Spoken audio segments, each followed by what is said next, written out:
ಯದಾ ಯದಾ ಹಿ ಧರ್ಮಸ್ಯ ಗ್ಲಾನಿರ್ಭವತಿ ಭಾರತ ಅಭ್ಯುತ್ಥಾನಮಧರ್ಮಸ್ಯ ತದಾತ್ಮಾನಂ ಸೃಜಾಮ್ಯಹಂ.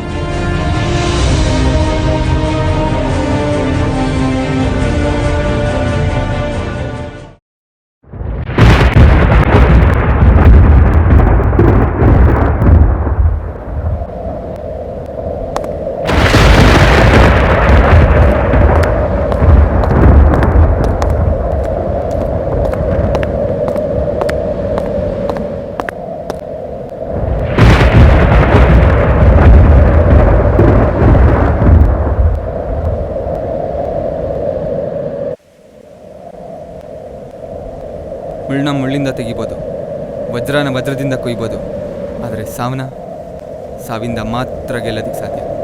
ಆದರೆ ಅದು ನನ್ನ ಸಾವಿನಿಂದನಾ ಅಥವಾ ಬೇರೆಯವ್ರ ಸಾವಿನಿಂದನಾ ಅನ್ನೋದು ಗೊತ್ತಿಲ್ಲ. ನಾವು ನಮ್ಮದು ಅಂದ್ಕೊಂಡ್ರೆ ಇಲ್ಲಿ ಬದುಕೋಕ್ಕಾಗಲ್ಲ. ನಾನೇ ನಂದೇ ಅಂದ್ಕೊಂಡ್ರೆ ಮಾತ್ರ ಇಲ್ಲಿ ಬದುಕೋಕ್ಕಾಗಲ್ಲ.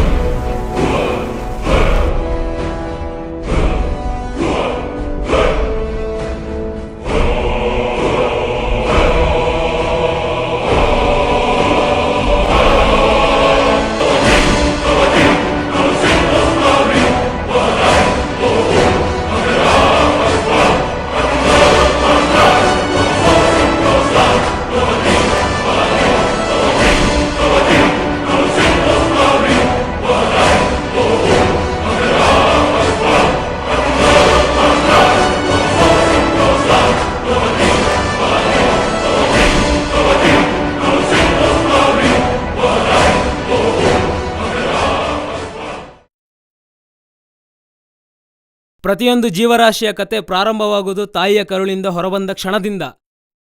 ಪ್ರತಿಯೊಂದು ಜೀವರಾಶಿಯ ಕತೆ ಮುಕ್ತಾಯಗೊಳ್ಳುವುದು ಭೂದೇವಿಯ ಕರುಳಿಗೆ ಹೋದ ಕ್ಷಣದಿಂದ.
ಆದರೆ ಈ ಕತೆ ಪ್ರಾರಂಭವಾದ ಕ್ಷಣ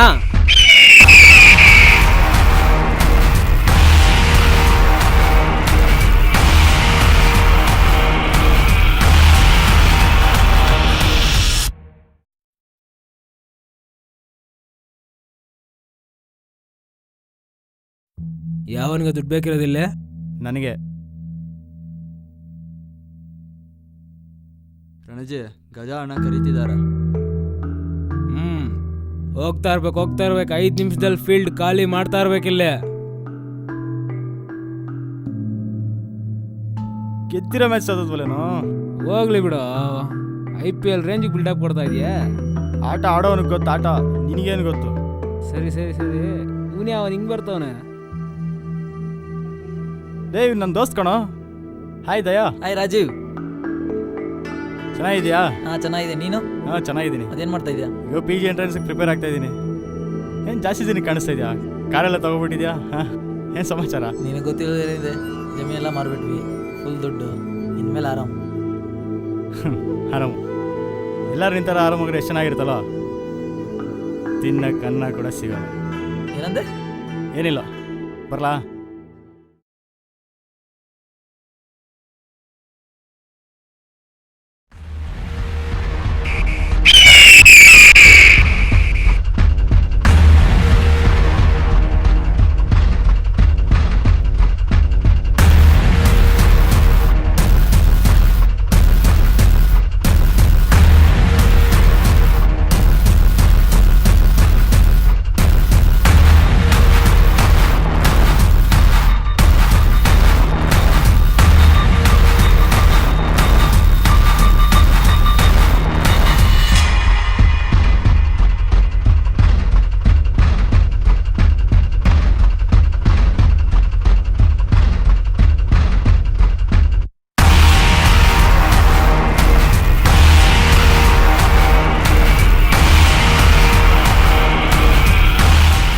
ಮರೆ ನೋಡ್ಕೊಂಡು ನೋಡಬೇಕು.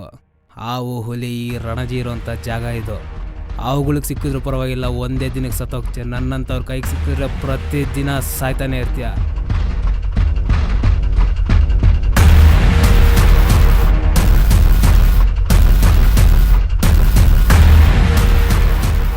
ಅಯ್ಯೋ ಎದ್ದೇಳಪ್ಪ, ಎದ್ದೇಳು, ಹುಷಾರು.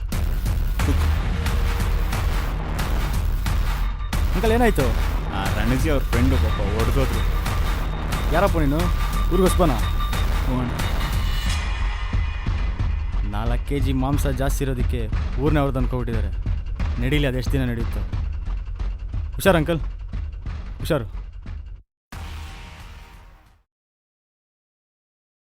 ರಾಜೀವ್,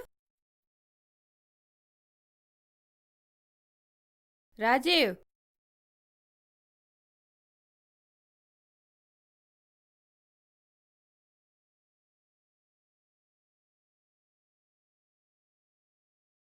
ಏನಮ್ಮ? ಇಲ್ಲಿ ನೋಡ್ ರಾಜೀವ್, ನಿನ್ನೆ ಸಂಜೆ ಇನ್ನೊಂದು ರೇಪ್ ಕೇಸ್ ಆಗಿದೆಯಂತೆ.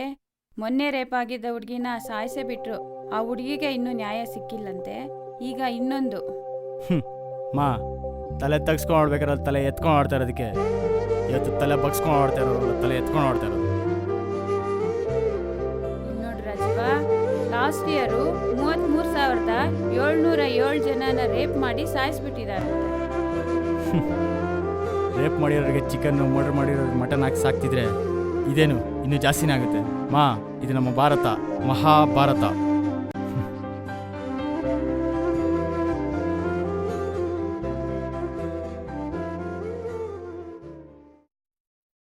ಚೆನ್ನಾಗಿದ್ರೆ ಚಿಕ್ಕಮ್ಮ? ಬಾ ದರ್ಶನ್, ಚೆನ್ನಾಗಿದ್ಯಾ? ಅಪ್ಪ ಕೂತ್ಕೋ. ಹಾಂ ಚಿಕ್ಕಮ್ಮ, ನಾನು ಚೆನ್ನಾಗಿದ್ದೀನಿ. ನೀವು? ಊರಲ್ಲೆಲ್ಲ ಚೆನ್ನಾಗಿದ್ದಾರೆ ದರ್ಶನ್? ಹಾಂ ಚಿಕ್ಕಮ್ಮ. ಅಮ್ಮ ಅಪ್ಪ ಎಲ್ಲ ಚೆನ್ನಾಗಿದ್ದಾರಾ? ಹಾಂ ಚಿಕ್ಕಮ್ಮ, ಎಲ್ಲ ಚೆನ್ನಾಗಿದ್ದಾರೆ. ರಾಜೀವ ಇಲ್ಲಿ? ರಾಜೀವ್, ರಾಜೀವ್, ಏನಮ್ಮ? ನೋಡು ಇಲ್ಲಿ ಯಾರು ಬಂದಿದ್ದಾರೆ ಅಂತ. ದರ್ಶನ ಅಣ್ಣ, ಚೆನ್ನಾಗಿದೆ ಅಣ್ಣ. ನಾನು ಚೆನ್ನಾಗಿದ್ದೀನೋ, ನೀನು? ಪರವಾಗಿಲ್ಲ ಅಣ್ಣ, ನೀನು ಹೆಂಗಿದ್ಯಾ? ನಾನು ಚೆನ್ನಾಗಿದ್ದೀನಪ್ಪ. ತುಂಬ ದಿನ ಆಯ್ತು ನೋಡಿ, ಫುಲ್ ಚೇಂಜ್ ಆಗೋಗಿದ್ದೀರಾ. ಏನಿಲ್ಲ, ಸುಮ್ಮನೆ ನೋಡ್ಕೊಂಡು ಅಂತ ಬಂದೆ. ಸರಿ ಕೂತ್ಕೊಳ್ಳಿ, ಒಂದು ನಿಮಿಷ ಬಂದೆ. ಹಾಂ ಚಿಕ್ಕಮ್ಮ, ಏನಿಲ್ಲ, ನಿಮ್ಮ ಹತ್ರ ಒಂದು ವಿಚಾರ ಮಾತಾಡೋಣ ಅಂತ ಬಂದೆ. ಅದು ಏನ್ ಹೇಳಪ್ಪ ದರ್ಶನ್? ಚಿಕ್ಕಮ್ಮ, ಊರಲ್ಲಿ ನಮ್ಮದು ಜಮೀನಿದೆಯಲ್ಲ, ನಾವು ಈಗ ಅಲ್ಲಿ ಅದನ್ನೆಲ್ಲ ಲೇಔಟಾಗಿ ಕನ್ವರ್ಟ್ ಮಾಡಿ ಮಾರ್ತಿದ್ದೀವಿ. ಒಂದೊಂದು ಸೈಟ್ 10-15 ಲಕ್ಷ ಬೆಲೆ ಬಾಳ್ತಿದೆ. ಮಧ್ಯದಲ್ಲಿ ನಿಮ್ಮದು 4 ಎಕರೆ ಜಮೀನಿದೆ ಅಲ್ಲ, ನೀವು ಸರಿ ಅಂದರೆ ಅದನ್ನು ನಾನು ಕನ್ವರ್ಟ್ ಮಾಡಿಸ್ತೀನಿ. ನಿಮ್ಗೆ ಒಳ್ಳೆ ರೇಟು ಸಿಗುತ್ತೆ. ಜಮೀನು ಮಾಡಿಸೋದು ಇವಾಗ ಎಷ್ಟು ಕಷ್ಟ ಆಯಿತು ನಿಮಗೆ ಗೊತ್ತಿದೆ. ಲೇಬರ್ ಸಿಗಲ್ಲ, ಫುಲ್ ಮೇಂಟೆನೆನ್ಸ್ ಕಾಸ್ಟ್ ಎಲ್ಲ ಜಾಸ್ತಿ, ಬೆಳೆ ಸಿಗಲ್ಲ. ನೋಡಪ್ಪ ದರ್ಶನ್, ನಮ್ಗಂತ ಇರೋದು ಅದೊಂದೇನೆ. ಎಲ್ಲಾರ್ಗೂ ಒಳ್ಳೇದಾದ್ರೆ ಅಷ್ಟೇ ಸಾಕು. ರಾಜುಗೂ ಒಂದು ಮಾತು ಕೇಳೋಣ. ತಗೋಪ್ಪ ದರ್ಶನ್, ಟೀನಾ? ಹಾಂ, ಟೀ ತಗೊಳ್ಳಿ. ಏನಣ್ಣ ಇಷ್ಟು ದೂರ ಬಂದಿದ್ದೀರಾ?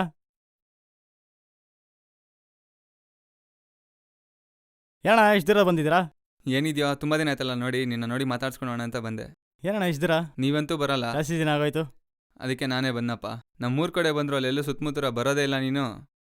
ನೋಡೋ ರಾಜೀವ, ಊರಲ್ಲಿ ಜಮೀನೆಲ್ಲ ಲೇಔಟ್ ಮಾಡ್ತಾ ಇದ್ದಾರಂತೆ. ನಮ್ಮ ಜಮೀನನ್ನು ಲೇಔಟ್ ಮಾಡೋಕ್ಕೆ ಕೇಳ್ತಾ ಇದ್ದಾನೆ. ಇದಕ್ಕೆ ನಿನ್ನ ಅಭಿಪ್ರಾಯ ಏನು ಅಂತ ಕೇಳ್ತಾ ಇದ್ದಾನೆ. ತಪ್ಪು ತಿಳ್ಕೊಬೇಡಿ ಅಣ್ಣ, ಜಮೀನು ಮಾರೋದು ನಂಗೆ ಇಷ್ಟ ಇಲ್ಲ. ಯಾಕೋ? ಇಲ್ಲ, ನಂಗೆ ಇಷ್ಟ ಇಲ್ಲ. ಲೇ ದಡ್ಡ, ನೀನು ಚಿಕ್ಕಮ್ಮ ಜೀವನ ಪೂರ್ತಿ ಸಂತೋಷವಾಗಿರ್ಬೋದು. ಕೈ ತುಂಬ ದುಡ್ಡು, ದೊಡ್ಡ ಮನೆ, ಕಾರು ಐಷಾರಾಮ್ಯ ಜೀವನ. ನಿನಗೆ ಜಮೀನು ವ್ಯಾಲ್ಯೂ ಗೊತ್ತಿಲ್ಲ ಕಣೋ. ಇವಾಗೇನು ನೀನು ವ್ಯವಸಾಯ ಮಾಡ್ತೀಯಾ? ಆಗಲ್ಲ ತಾನೇ. ಹೇಳೋದು ಅರ್ಥ ಮಾಡ್ಕೋ. ಮಾರಿದ್ರೆ ಒಳ್ಳೆ ಬೆಲೆ ಇದೆ ಕಣೋ. ಜೀವನ ಪೂರ್ತಿ ದುಡ್ಡು. ಯೋಚನೆ ಮಾಡು. ಕರೆಕ್ಟ್ ಅಣ್ಣ, ಇವೆಲ್ಲ ಇರುತ್ತೆ ನಿಜ. ಆದರೆ ತಿನ್ನೋಕನ್ನ ಎಲ್ಲ ಕೃಷಿ ಭೂಮಿಗಳ ಲೇಔಟ್ ಮಾಡಿ ಬಿಲ್ಡಿಂಗ್ಸ್ ಅಪಾರ್ಟ್ಮೆಂಟ್ಸ್ ಕಟ್ತಾ ಇದ್ರೆ ಕೈ ತುಂಬ ದುಡ್ಡು ಸಿಗುತ್ತೆ ನಿಜ. ಆದರೆ ನೀನು ತಿನ್ನೋದು, ನಾನು ತಿನ್ನೋದು, ಎಲ್ಲರೂ ತಿನ್ನೋದು ಅನ್ನ, ಹಣ ಅಲ್ಲ. ಆಯ್ತಪ್ಪ, ನಿನ್ನ ಹತ್ರ ಮಾತಾಡೋಕ್ಕಾಗಲ್ಲ. ಸರಿ, ನಾನು ಹೊರಡ್ತೀನಿ. ಚಿಕ್ಕಮ್ಮ, ನಾನು ಹೊರಡ್ತೀನಿ. ಆಯ್ತಪ್ಪ, ಬೇಜಾರು ಮಾಡ್ಕೋಬೇಡ. ನಿಮ್ಗೇನಾದರೂ ಇಷ್ಟ ಇದ್ದರೆ ಹೇಳಿ, ನಾನು ಮಾತಾಡ್ಕೊಡ್ತೀನಿ. ಒಳ್ಳೆ ಬೆಲೆ ಸಿಗುತ್ತೆ, ಯೋಚನೆ ಮಾಡಿ. ಆಯ್ತು. ಸರಿ ಸರಿ ಅಣ್ಣ, ಆಯಿತು. ಸರಿ, ಬಾಯ್.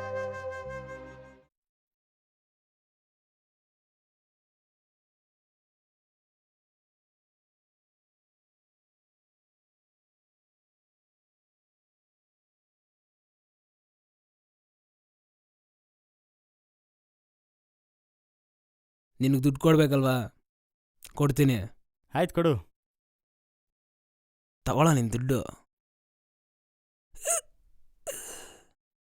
ಅಶ್ವ,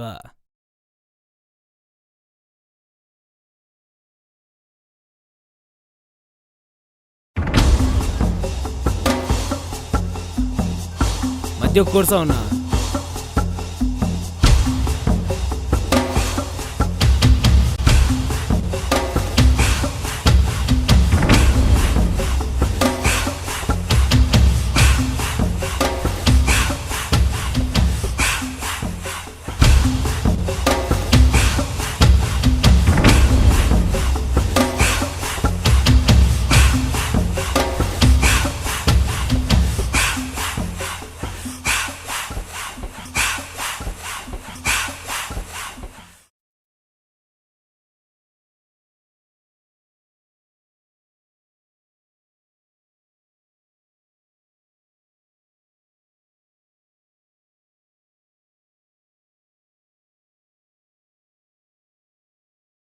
ದುಡ್ಡು ಬೇಕಲ್ಲ ನಿಂಗೆ?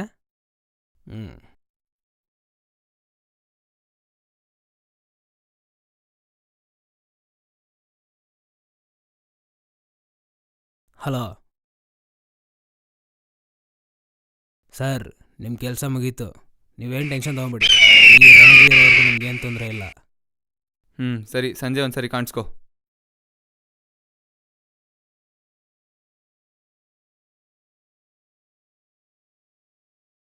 ಹಲೋ ಅಂಕಲ್, ಕೆಲಸ ಮುಗೀತು.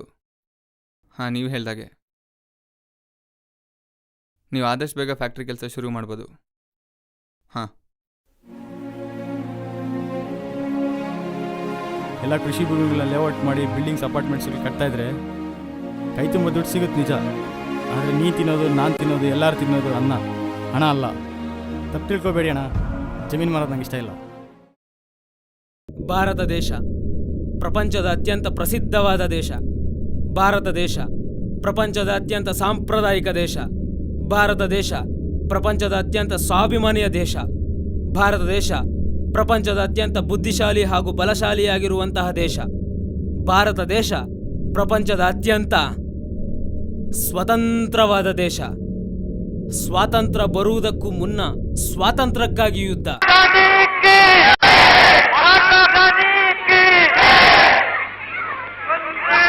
ಸ್ವಾತಂತ್ರ್ಯ ಬಂದ ನಂತರ ಜಾತಿ ಮತಗಳಿಗಾಗಿ ಯುದ್ಧ ನಡೆಸಿದರು. ಆದರೆ ಪ್ರಸ್ತುತದಲ್ಲಿ ದುಡ್ಡು, ಅಧಿಕಾರ, ತಮ್ಮ ತಮ್ಮ ಸ್ವಾರ್ಥಗಳಿಗಾಗಿ ಯುದ್ಧ. ಇಂದು ಮನುಷ್ಯನ ಪ್ರಾಣ ಎಲ್ಲದಕ್ಕಿಂತ ಕೇವಲ ಮನುಷ್ಯನನ್ನು ಅತಿ ಕ್ರೂರವಾಗಿ, ಅತಿ ಭಯಂಕರವಾಗಿ, ಅಟ್ಟಹಾಸವಾಗಿ ಕೊಲ್ಲುತ್ತಿರುವ ಸ್ಥಿತಿ. ಪ್ರತಿದಿನ ಬೆಳಿಗ್ಗೆಯಿಂದ ರಾತ್ರಿಯವರೆಗೂ 100 ಕೊಲೆಗಳು, 100 ಅತ್ಯಾಚಾರಗಳು, 100 ದರೋಡೆಗಳು, 100 ಹಸಿವಿನ ಸಾವಿಗಳು ನೋಡಿ ನೋಡಿ ಬೇಸತ್ತು ಒಂದು ಹೊಸ ವ್ಯವಸ್ಥೆಯ ಸ್ಥಾಪಿಸುವ ಕನಸು. ಧರ್ಮದಿಂದ ಅಧರ್ಮವನ್ನು ಜಯಿಸುವುದು ಕಷ್ಟ. ಆದ್ದರಿಂದ ಅಧರ್ಮದಿಂದಲೇ ಅಧರ್ಮವನ್ನು ಗೆದ್ದು ಧರ್ಮದ ಪತಾಕೆಯನ್ನು ಮುಗಿಲು ಮುಟ್ಟಿಸುವಂತೆ ಹಾರಿಸುವ ಕನಸು. ಆದರೆ ಈ ಕನಸಿನ ಅಧರ್ಮ ಬಯಸುವುದು ಬಲಿದಾನಗಳ ಅಂತ್ಯ. ಈ ಕನಸಿನ ಅಧರ್ಮ ಬಯಸುವುದು ಸ್ವಾರ್ಥಗಳ ಅಂತ್ಯ. ಈ ಕನಸಿನ ಅಧರ್ಮ ಬಯಸುವುದು ಕ್ರೂರಿಗಳ ಅಂತ್ಯ. ಈ ಕನಸಿನ ಅಧರ್ಮ ಬಯಸುವುದು ದೌರ್ಜನ್ಯಗಳ ಅಂತ್ಯ. ಈ ಕನಸಿನ ಅಧರ್ಮ ಬಯಸುವುದು ಸಹನೆಯ ಅಂತ್ಯ. ಒಬ್ಬ ಮನುಷ್ಯನ ರೂಪಕ್ಕೆ 7 ದೇಹಗಳು. ಒಂದು ರೂಪಾಯಿಯ ನಾಣ್ಯಗೆ 2 ಮುಖ. ಇಲ್ಲಿಯವರೆಗೂ ನೀವು ನೋಡಿದ್ದು ನಾಣ್ಯದ ಒಂದು ಮುಖ. ಇನ್ಮುಂದೆ ನೀವು ನೋಡುವುದು ನಾಣ್ಯದ ಇನ್ನೊಂದು ಮುಖ.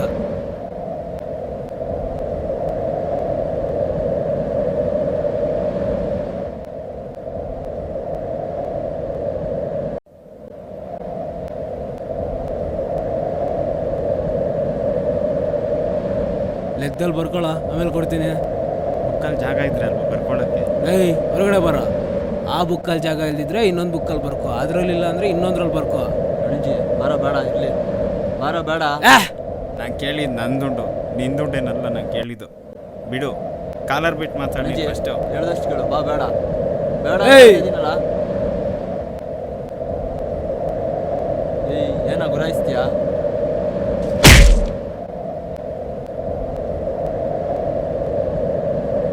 ಅಶ್ವಾ, ಏನಾಯ್ತು?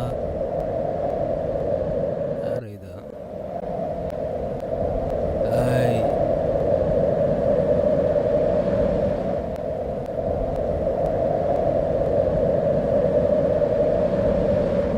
ಏಯ್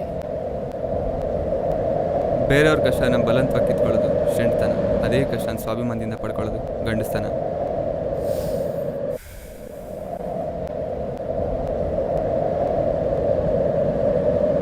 ಅಂದರೆ ನೀನು ಗಂಡಸು, ನಾನು ಚಂಡನ?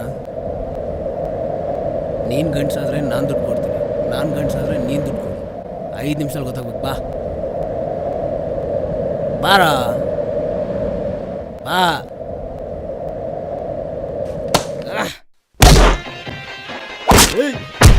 ಹಿಡಿಯೋನ್ನ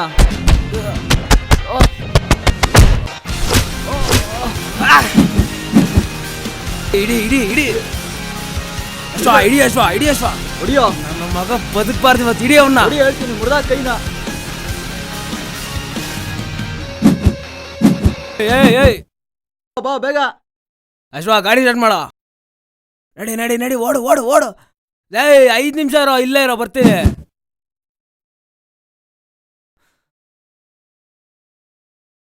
ಅಟ್ಟಹಾಸದಿಂದ ಮೆರೆಯುತ್ತಿದ್ದ ಅಧರ್ಮವನ್ನು ಅಟ್ಟಡಗಿಸಲು ಶ್ರೀಕೃಷ್ಣ ಪರಮಾತ್ಮ ಬಂದದ್ದು ಆ ಮಹಾಭಾರತದಲ್ಲಿ. ಅದೇ ಅಧರ್ಮವನ್ನು ಅಟ್ಟಡಗಿಸಲು ಈ ಮಹಾಭಾರತದಲ್ಲಿ ಬಂದದ್ದು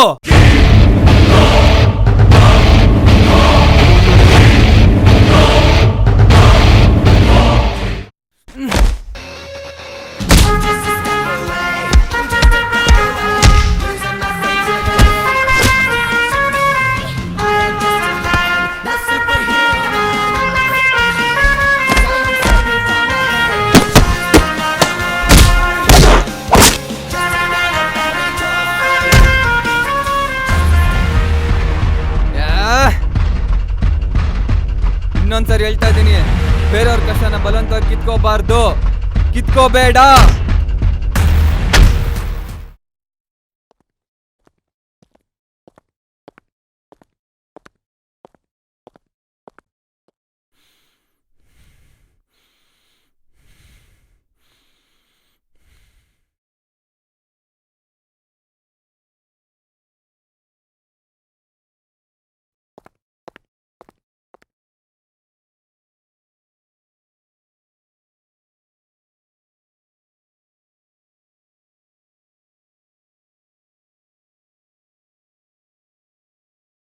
ಶಿಬಾ,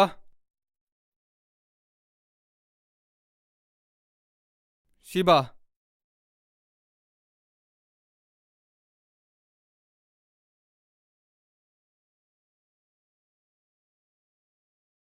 ಇಲ್ಲಿದ್ಯಾ? ಹಸ್ವಾಗ್ತಾ ಇದೆಯಾ? ಬಾ ಊಟ ಮಾಡೋಣ.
ಕಣ್ಮುಂದೆ ಏನೇ ನಡೆದ್ರು ಸುಮ್ಮನಿರೋದಕ್ಕೆ ನಾವು ಶವಗಳು ಅಲ್ಲ, ಇಷ್ಟ ಬಂದಿದ್ದು ಮಾಡೋದಕ್ಕೆ ಇವರೆಲ್ಲ ದೇವರು ಅಲ್ಲ.